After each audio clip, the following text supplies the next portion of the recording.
Hi there, I'm Father Jeever.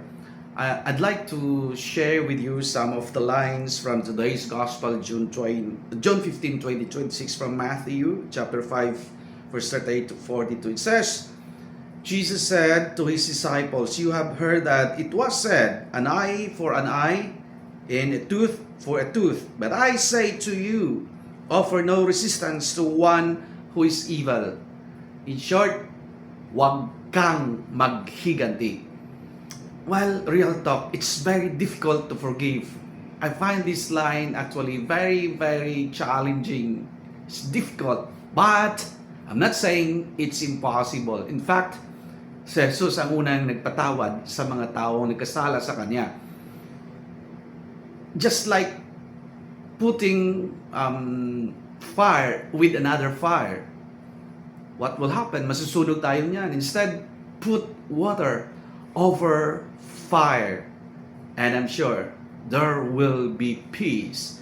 So, Jesus said, offer no resistance to one who is evil. I'm not saying that when somebody hurt you or offended you, you just hug him right after hurting you. Or maybe give him a food or snacks and said, "Oh, thank you for hurting me." No, it's not like that. It's impossible to do that. But maybe you just start by just avoiding him or her for a moment, pray for him, and who knows, maybe after a while, after some time, you have that courage to show goodness to that person.